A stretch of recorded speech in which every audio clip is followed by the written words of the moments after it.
You've been scheming up different ways to get your school-aged youth off of the screen, off of the TV, go out and do something. There might be some tools at the Alamosa School District that could help you with that quest. In this interview, I'm going to tell you a little bit about them.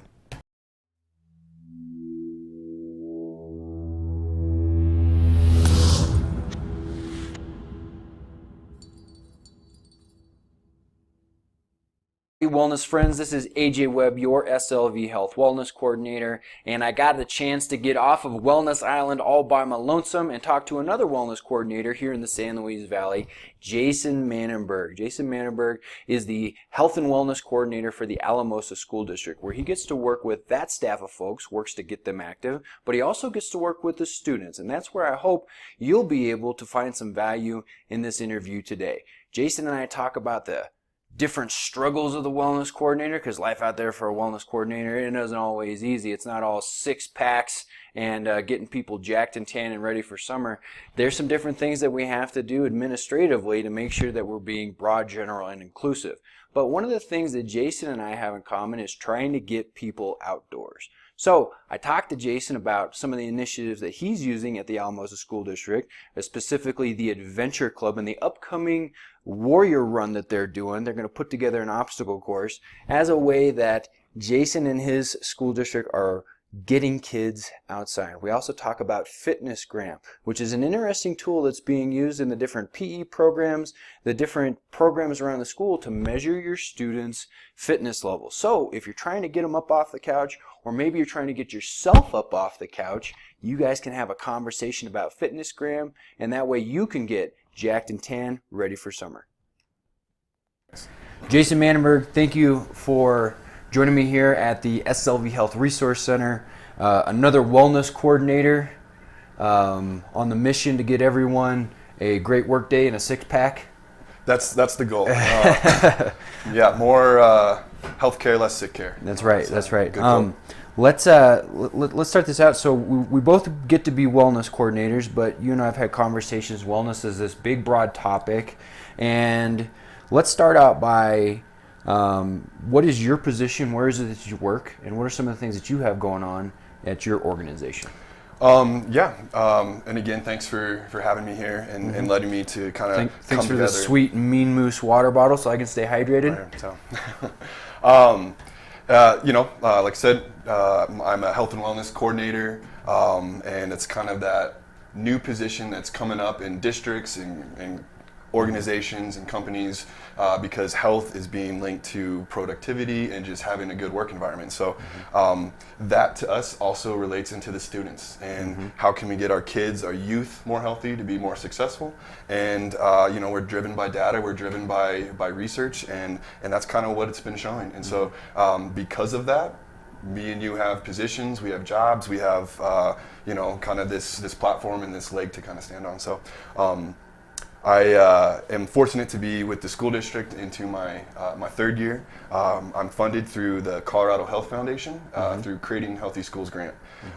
We are on a 2-year grant basis, and so we've done 2 years, we reapplied, we got funding for another 2 years, and that's kind of the plan. One of the scary things that comes with this work being grant funded, but having that solid research, having that solid data that shows the need for us to be here and doing what we're doing gives us a little reassurance going forward. So, I talk about wellness and the wellness program here at SLV Health as a benefit because, that's what it is. It's a way to support the staff here. It's an extra benefit that the staff gets, right? And if we look, kind of past in history, we see like Starbucks was offering health insurance a long time to their part-time employees before it was mandatory, right? So it becomes like a strategy for businesses, for organizations to try and take care of their employees. And, we see some proactive measures of it, like people doing it before their times. It's, appears to be becoming more fashionable, but now it's becoming part of real strategies to cut costs, to save money, but also to put people in the right health, wellness state of mind so that they can do their jobs well. And I'd say that as far as our populations, the folks that teach our children and the folks that take care of us when we're sick, these are some of the most important populations to, have with a really sharp presence of mind to do the things that they need to do. So they're becoming more and more important. Yeah, absolutely. I mean, you hit the nail on the head with the fact that we have our educators and our healthcare, practitioners, and everyone from the doctors to our, the nurses' assistants to nurses to, maintenance staff, top to bottom. We're realizing that healthy people are successful people, and also with healthcare and the way it's set up.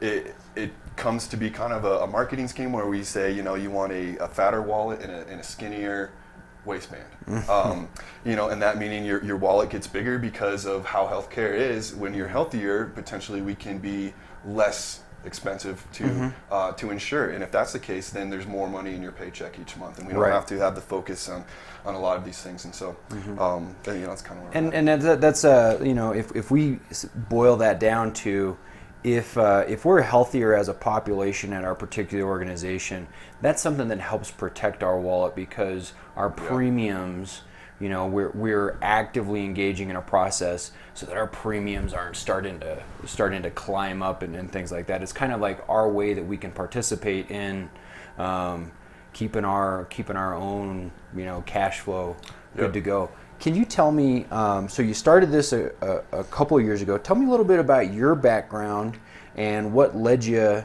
to becoming a wellness coordinator. Yeah, absolutely. I think starting off right out of college, I went to Adams State and graduated with my undergrad in exercise science. Left for a couple years and went to Connecticut. I was a personal trainer out there and intern. My main background was strength and conditioning, and that's kind of what I wanted to get into. And then I had an opportunity to move back to Colorado, went to Adams State again for exercise science masters, and I was a grad assistant for strength and conditioning, got tons of experience, continued to personal train, and then got to evaluate how other options in healthcare and this opportunity kind of presented itself. And so I went applied, and they wanted somebody that had a background in exercise science, wanted to be able to apply some of that knowledge to the staff, but there was that realm of like the administrative side that I had to get used to, and then I'm still kind of figuring out and working around that. But that's kind of how it kind of came to fruition. I was at Adams State and working there at the college, and just kind of took a shot with this, and here we are 3 years later.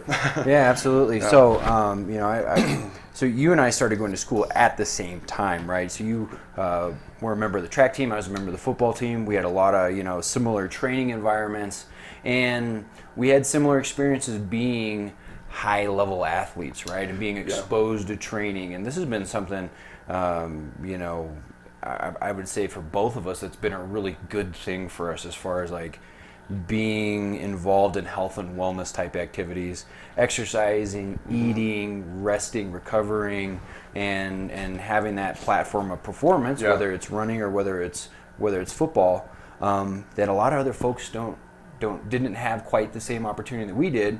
Now we get to go and share some of the things that we learned about taking care of ourselves, and it doesn't always look like trying to hit deadlift PRs or meet certain body weights, gain weight, lose weight, or anything like that.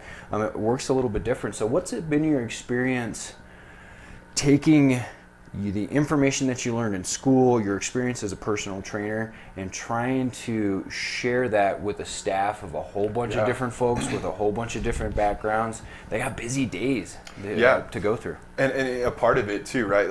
Kind of getting into really what I do as the wellness coordinator at the district is, I'm with kids and teachers, monitoring physical education and wellness milestones for our students as well as teachers. And so having my experience as a personal trainer, as an athlete at Adams State, I'm able to kind of have a more of a broad perspective and go in and sit down with people and kind of map out the fact that you don't have to have the goal of deadlifting necessarily or getting in the gym and getting sweaty, and that means, but having a specific goal and what does that mean to you. And so I got really, and this might be the coach in me, where I use lots of analogies to try to relate to somebody. And so we use that kind of the term of, you have to have a destination, right, is your goal. And so you would need a map if you don't know the directions to get there. And so having a map, whether you have a goal of deadlifting 300 pounds or whether your goal is to not get tired when you're playing with your grandkids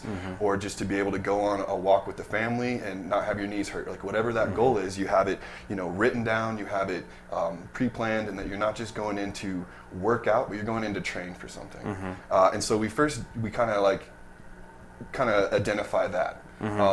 And teachers, it's nice working with them because they're very visual people. You give them kind of an acronym, right? And they're all about, like a SMART goal, Okay, perfect, it's specific, measurable, attainable, realistic, and within a time frame. And so we kind of go over that and just continuing to have those conversations and try to make it a routine, not just something they're trying new. Yeah.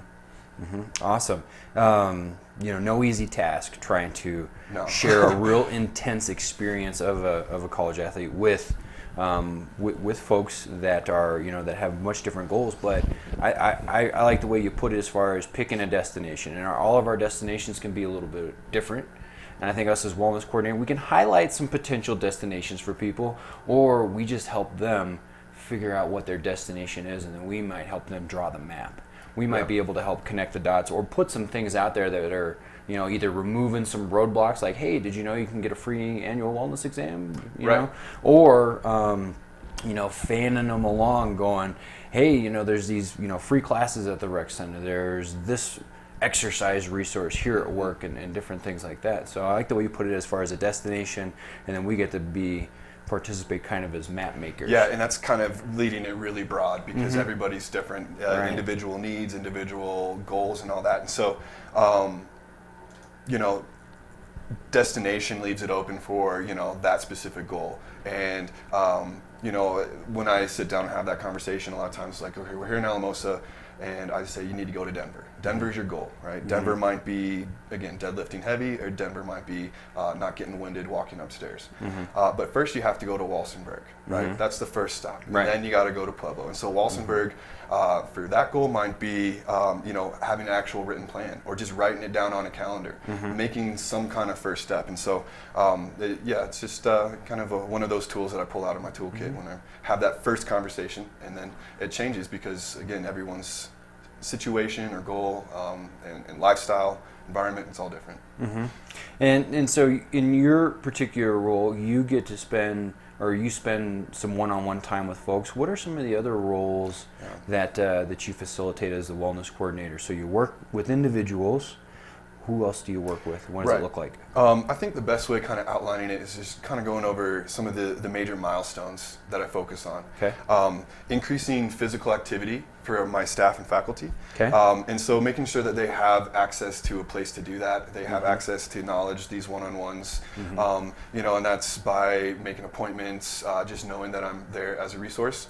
We have rec sites on each campus for our staff to engage in physical activity, and so knowing that that's there and writing it into policy, this is where we start to get in more the admin side. Right. So what does a rec site look like? Well, we have a really nice one, actually, again, funded through the Health Foundation at our middle school, which is a district fitness center. And so it's just a location that we had the space to really accommodate a gym. And so we've got treadmills, free weights, we have bands, med balls, little things here that we're just trying to accommodate a very, it's not the Olympic Training Center, but it's definitely better than nothing. And it's a space and it's a way to show, hey, we're invested in this idea of people getting healthy and fit and giving them the opportunity to. Here are some resources, here's some equipment, here's some space. And that says a lot as far as like a school district, in my opinion. I mean, nobody is walking around going, employee health and wellness, bah, humbug. Right. Like, no one's doing that. Everyone likes the idea, but when organizations like SLV Health, like the school district, and like any other organization that is out there dedicating resources to employee health and wellness, those are investments, and that's putting your money where your mouth is, in my opinion, as far as this is important to us. We want to be an employer of choice. And that's the other thing that we do, and I know this is kind of a need for you guys too, or desire, is the retention, keeping people here, and the Valley's a special place. and sometimes it's not for everyone. We have Right. lots of teacher turnover, we have lots of staff turnover, and so how do we keep people here and maybe providing, this space and this work environment and this culture that fosters not only our physical wellness, and we'll definitely dive into this, but that social emotional piece too, because Definitely. this time of the year, it's so evident in both teachers and students that mental part of wellness is definitely something that we will key in on. Hard part of the year, but so this is where I think you and I are working to kind of we could be the guys that get hired to run the company wellness program and back cleanup on the company softball team. But we get a little bit bigger role in that because now we're dabbling into, let's contribute to reducing turnover. Yep. Let's contribute to improving employee satisfaction, right? Maybe less substitutes. So I would encourage anyone that's thinking about starting a wellness program that may not have the resources that you and I have just yet, is to look at some of those things as far as, what is a wellness program going to do with you? Yeah. Is it going to be a nice thing? Yeah, definitely. No one's really going to be upset about it. But what are the ways that it is going to contribute to your business and its ability to complete its core competency, right? And I think that's next level of wellness programs and the employee experience that we now get to.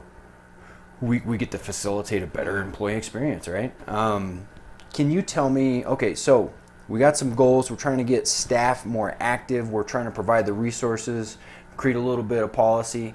Tell me, I'm really interested to know what you're doing with students. Right. Yeah, and so I kind of alluded before, a lot of this work is driven by data, is driven by research. And a lot of that research is evidence-based, meaning that it's really based on practice. And so we've got FitnessGram is something that is used nationwide. Lots of public schools use this system, and it's basically just aggregated data that helps us kind of indicate where kids are at. And it is so simple that we're able to kind of track them from third grade all the way to 12th grade. Okay. We focus on 4 component areas. It's aerobic capacity, muscle strength, muscle endurance, and flexibility. Okay. And so those 4 things are kind of monitored, and we really simple tests. Pacer test is how we do aerobic capacity, such that they're going back and forth on a beep. Max push-ups, max sit-ups, and then a sit and reach for flexibility. So very basic, easy administered test. Right. And then we kind of can then categorize kids in a healthy zone, needs improvement, or needs improvement health risk.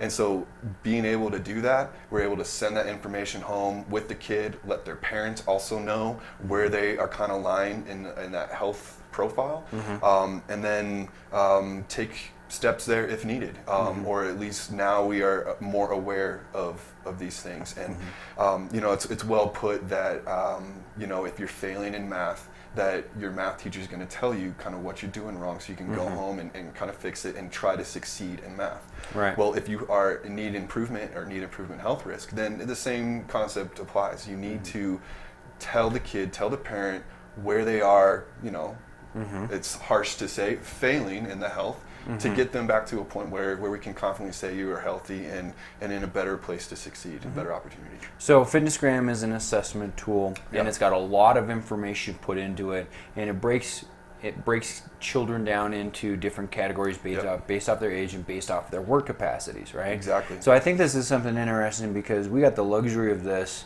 as football athletes and track athletes, where you want your 40 to be a certain number, you want your 400 to be a certain number, right? We have these metrics that we got to work around for a long time, that if we weren't playing sports, we might not have had that same guidance and structure. Right. So there's some of that guidance and structure, basic general guidelines, and of course it's different. You have outliers, kids that are going to be really good, and kids that, maybe they're relatively healthy, but they're, they can't make a mark or something like that. But just some general basic guidelines for where a kid could be at, and a way of saying, hey mom, hey dad, hey grandma, hey grandpa, whoever it is that student lives with, these are some things that we're working towards. And it opens up the conversation to then be more physically active outside of that classroom or that setting. And that's ultimately another goal, trying to increase just the culture of being physically active, being socially and emotionally, having those needs met, and just overall, not just at the school, but, you know, branching out into the community, branching out, you know, at home, reaching to parents. And so it's definitely doesn't just stop at 3 o'clock when the bell rings. Right. It's definitely kind of one of those things that we want to try to push forward all the time. Kind of. Yeah, absolutely. And you know, parents are busy. I know I don't pull every single thing out of the backpack and read through it with a fine-tooth comb because, you know, I'm tired by them. But just to have the awareness that there is something out there, I think that if there's a parent who's thinking about getting physically active, or they feel like they need to get their student, you know, physically active, this could be a conversation starter, just like you said, something where you can go, hey, let's check out your fitness gram, and let's go to the park and let's do some walks and let's do some different things. Maybe we'll do a few push-ups. You know, you don't have to go into Rocky Balboa training mode for these types of things, but I think it could be a way for a parent and a student, you know, even if there's no problems, be like, hey, this is a fitness gram thing. We could work to improve our scores. Not that improving our scores is super important, but it's a good way to, like you said, build the culture of working out. Like, I'm working out around my kids. They want to do burpees. My little 2.5-year-old picking up a kettlebell with me, you know, the other day in the garage. And I hope that by the time that they're, you know, exposed to something like this fitness gram, like moving around, that'll be something that they're familiar with. Yeah. You know, just because it's just like making them brush their teeth or something like that. Yeah, I mean, you know, the kids are gonna, you know, adopt those routines if they see their parents doing it, and that's again like.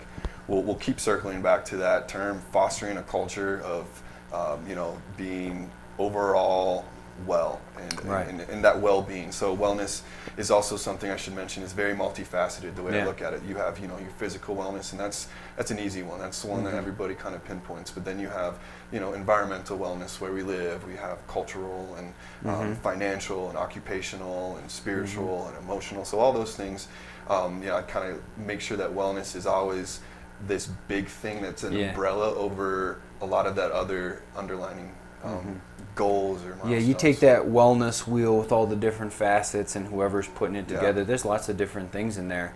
But the truth is, I mean, you know, coming from a background in behavioral health, I had a real, you know, big emphasis in my approach into the social emotional wellnesses and different things like that.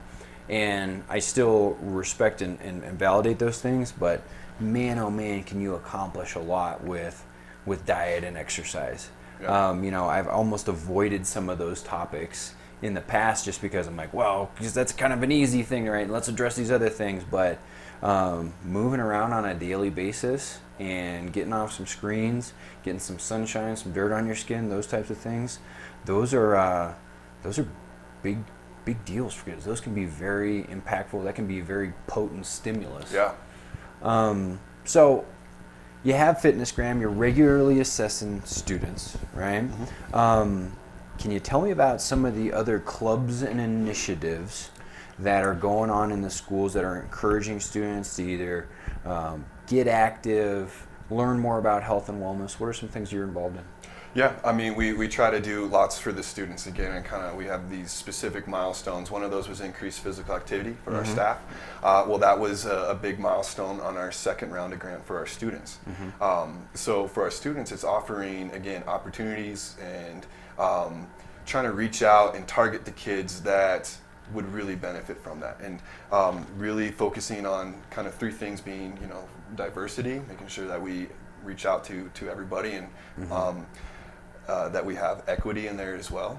You'll be able to be inclusive. And inclusive, right, exactly. And so kind of those three things are important to look at what that program can offer. And so we started off by toying with bringing intramurals back and having a really solid intramural program, and being non-traditional sports that would target, you know, the kid that, if you play football or basketball here, you know, you're doing stuff kind of year round, you're already an athlete. So the kids that might not be on the football team, that aren't playing a traditional sport, now have an opportunity to kind of engage in that. And so what this turned into was Adventure Club. And Adventure Club has been a great program this year, and it's checked a bunch of boxes on what we want to do.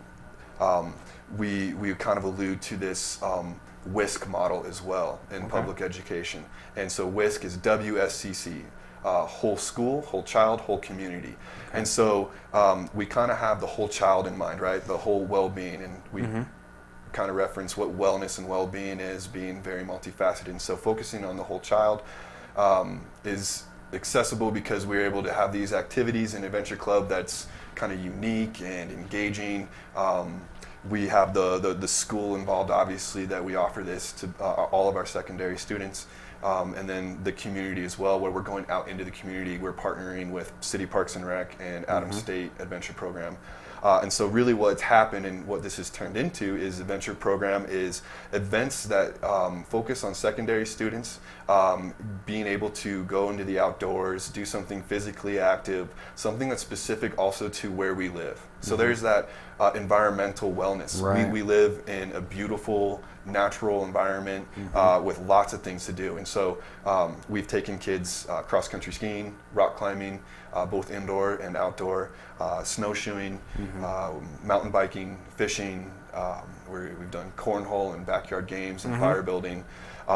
We've done kind of a lot. And since I'm on this topic now, I'd love to just kind of plug our end of the year event too. Yeah, absolutely. So tell us about this upcoming obstacle race. Right, and so the Adventure Club is going to host a obstacle course, or familiar with the mud runs, Spartan runs. I know it's something with your staff that you're promoting and getting into, and it's kind of going off that non-traditional approach and being a little bit more like, hey, get your fitness in, and it can be something that is engaging and interesting, and not just going to the gym if that's not really your flavor. And so you just kind of something else unique out there. And so it's going to be on May 17th from 2 to 4 o'clock at Carroll Park. And so that's right across the street from the high school. Awesome. And what's this thing going to look like, right? So maybe I haven't been to a mud run or something like that. So it's going to have various obstacles, and we're not thinking to be anything too crazy where you have to no electricity, not shocking you, get the anything gator like that. farm to come down. They're going to swing over some alligators. Just fake gators, that's all. But there definitely are. There's a swamp, and so it's everything from army crawling under a cargo net through a mud pit to jumping through tires into a kiddie pool full of spaghetti. Yes. Slip and slides, a water pit, and a little hill full of Crisco and grease that's you got to climb out of. You'll be getting pelted with water balloons full of paint. I mean, you'll finish breathing hard, covered in a mess, and most of all, just a part of this really fun event. And with a big smile, sharing that smile big with a smile. whole bunch of other people. Yeah, very nice. And so the idea is we have a registration signed up for people that want to do this at both our middle school and high school. Perfect. And we would love, again, we have that diversity, equity, and inclusion, so wanting to include everybody. If community members want to participate, making sure that they register up at either one of those schools, or contacting me, my email or my office phone is another way. So I'll put this as a video, and then we'll put that link into that'd be great. Into the description, and then when I send out information about this, we can make sure to have that handy. Yeah, and there'll be prizes too. So there'll be kind of a middle school heat, a high school group, and teachers and community members. And so we've got gift cards and prizes to kind of give out for that. And once everybody's finished, there at the high school football stadium, we'll have cornhole, we'll have frisbee golf, backyard games, kind of a barbecue, and just anyone, even if you didn't go in the mud run, you can come just kind of hang out. And it's almost the end of school, and so everybody kind of has that feeling, and it's sort of an end of the year event. And so we're using this to be like, hey, this is Adventure Club, so hey, next year when you hear that name and you want to come out and do things, it's going to be outside. Most likely it's going to be something a little non-traditional, and it's definitely something that focuses on the valley and focuses on where we're at, and kind of taking pride in that. That's awesome. There's like 13 things I want to echo in there that I think are just cool. One is that we do live in a rich place regarding outdoor recreation and activity, right? You really couldn't ask for like better views and proximity to anything you want. Hiking, biking, the river, fishing, hunting. I mean, all these different outdoor type activities that I wasn't real familiar with when I came here to the San Luis Valley. Like, I grew up in a desert where everything's trying to kill you, so I don't spend a lot of time outdoors, right? Because you die of dehydration and stuff like that. And so I've come to enjoy the outdoors, and now I look at the outdoor recreation seen, while it's not for everybody, it is this huge protective factor. Like, we can spend time outdoors, getting that sunshine on us, getting that dirt on us, using John Reeser's trails that he's setting up with the city, using SLV Go's efforts to set up mountain biking trails and stuff like that. I mean, it sounds like that's a lot of what the Adventure Club's trying to do, is expose students to this lifestyle and this, this healthy thing that you can do right here in the San Luis Valley. Yeah, and I had mentioned that we partnered with the City Parks and Rec, and that's that whole community piece and that WISC model. And so that's a big part of having these same initiatives, the same goals. I'm funded through the Health Foundation. They also have their fingers in the hospital. They deal with the city of Alamosa, and so it's not just the Healthy Schools grant that's represented in the Valley by the Health Foundation. And so other like-minded grants and other initiatives. So the GoCo grant that John Risner is a part of, he has that initiative to create a high school program to get kids outside. I was like, oh, very convenient. That's very similar to what we're doing. Sure. So, finding that like-minded, partner was really fortunate to kind of stumble across. And we're just fortunate to have those other organizations that have that similar mindset, and so that really helps to get buy-in and to help just push it forward. Yeah, when we share that value of, hey, this is a thing that we can go and do, and this is how we can collaborate and work together. I look forward to your obstacle course race because we're launching Operation Blue Spartan, which is just an initiative to do a little bit of training, put out some information about nutrition and exercise regarding getting yourself ready for one of these types of obstacle races, but mostly getting yourself ready to go out and do cool stuff in the outdoors, right? Maybe it's not running and jumping over stuff and crawling through stuff, but it's not too dissimilar than hiking and different things that we have the opportunity to take advantage of here. Let's look at our board here. So we talked about Adventure Club and fitness. Graham, you and I continue to work together to get ourselves off of Wellness Island, but to mix our two approaches, because my approach coming from business administration and behavioral health, you coming from a very serious and legitimate background in human performance and exercise science, and looking at you and I do things within the same spirit at our different work sites, but bring in some different experiences to the table and using a different set of tools and techniques. So I look forward to continuing any way that I can be a part of supporting wellness programs in the San Luis Valley that support the different, whether they're hospitals and health organizations, whether they're cities and counties, whether they're school districts or whatever it is, to support people in the San Luis Valley getting out, moving around, getting that sunshine on them, that dirt on them, and just being able to enjoy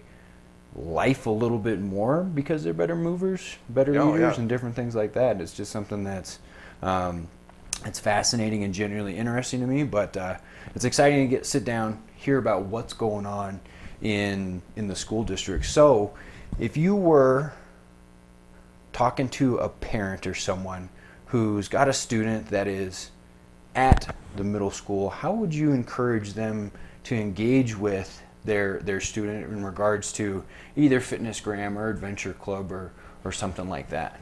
Yeah, well, I might try to start the conversation first with them personally.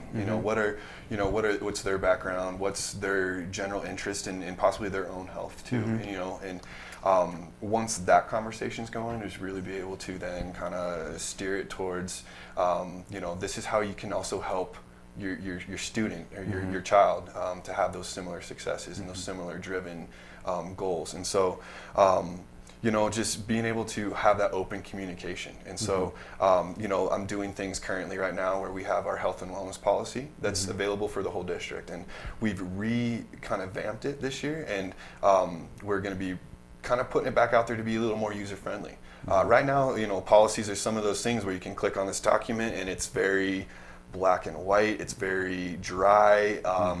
It's not that easy to navigate. Right, so what not we very like to intuitive. make it a little bit more user-friendly, make it a little easier to navigate, making our policies and our mission and just our goals known. I would love for a teacher or a student to have their parent know or have a conversation of what the district's health mission statement is, or just to have that information a little bit more out there. And so the end of the year, this the Warrior Run here that we're doing, Adventure Club on May 17th, that right there, that's something unique and interesting where now at least the conversation started. The parent is like, wait, what are you doing? Or they see pictures of it, and now that kind of connects the dot to Adventure Club, which connects the dot to health and wellness, which kind of comes full circle, and we're trying to then really have them a part of it, included, that the parents are just as much of an advocate as we are.